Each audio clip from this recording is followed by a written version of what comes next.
नमस्कार, मेरा नाम रवीश तिवारी है और आप एसआर प्राइम न्यूज देखना शुरू कर दिए हैं।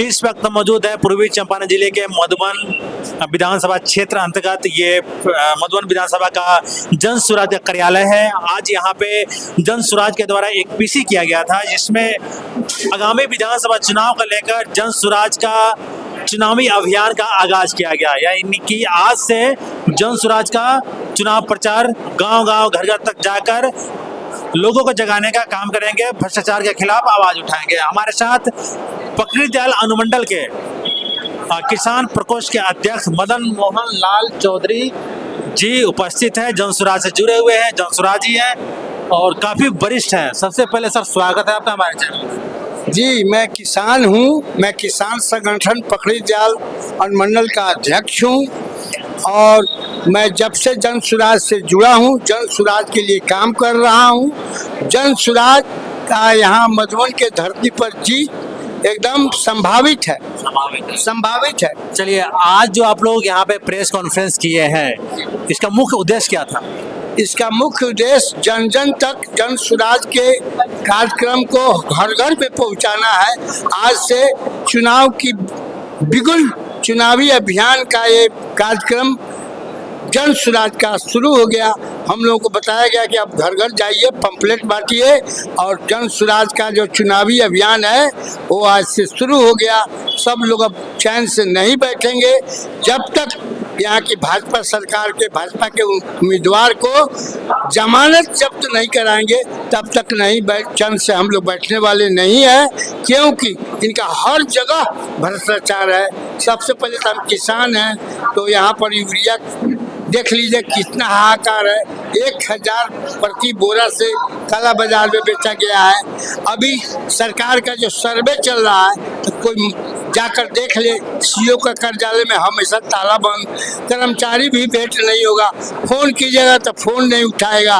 तो हर जगह उसका भ्रष्टाचार है। इनका विदाई तय है, यहाँ से भाजपा की विदाई निश्चित हो चुकी है।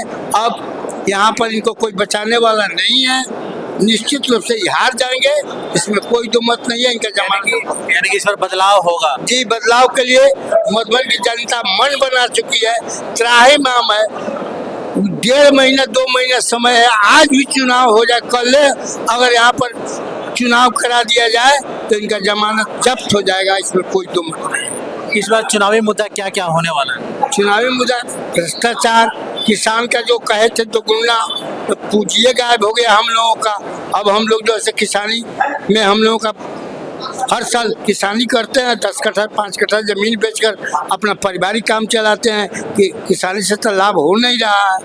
हाँ, खेत है तो करना ही है, प्रति तो हम छोड़ नहीं सकते हैं और उसको आबाद करने के लिए 5 कट्ठा हर साल केवाला करना। किसानों की लागत को कम करने को लेकर और उनकी आय को बढ़ाने को लेकर जन स्वराज पार्टी के सूत्रधार प्रशांत किशोर जी के पास कौन सी योजना है? उन्होंने कहा है कि अगर हम सत्ता में आएंगे तो इस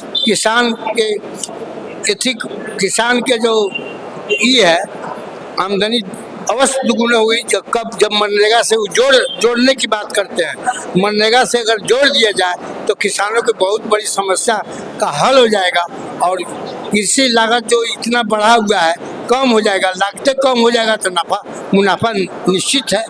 लागत और खेती में कम हो जाए, एक तो हम लोग हर चीज़ का प्रकृति पर निर्भर है और दूसरा खाद का यहाँ किल्लत है। बीज भी अगर सरकारी आता है तो पहले किसान जब बो लेते हैं, सब खेती बाड़ी हो जाता है, तो उसके बाद बीज आता है और फिर बीज लौट कर कागज में खाना पूर्ति करने के बाद जहाँ से बीज आता है वहाँ लौटा दिया जाता है। तो यही मधुबन का सबसे बड़का, आप देख लीजिए आकर, मैं ऑन रिकॉर्ड आपसे कह रहा हूँ, ये बात सही नहीं हो तो जो हम पर कुछ भी कार्रवाई आप कर सकते हैं। बीज यहाँ पर अभी खरीफ में धान कोई उठाने वाला नहीं था, आज सब बीज आया फिर लौट गया, क्योंकि अब किसान खेती कर लेता है उसके बाद बीज आता है। जी, तो ये थे पकड़ी दयाल अनुमंडल के किसान प्रकोष्ठ के अध्यक्ष हैं और जन स्वराज पार्टी से जुड़े हुए वरिष्ठ नेता हैं और इन्होंने बताया कि किसानों की बदहाली पे इन्होंने चर्चा की और किसानों की जो बदहाली है उसको कैसे दुरुस्त किया जाएगा इस बारे में इन्होंने बताया। उम्मीद करते हैं आपको इंटरव्यू अच्छा लगा होगा। मिलते हैं अगले वीडियो में, तब तक के लिए धन्यवाद।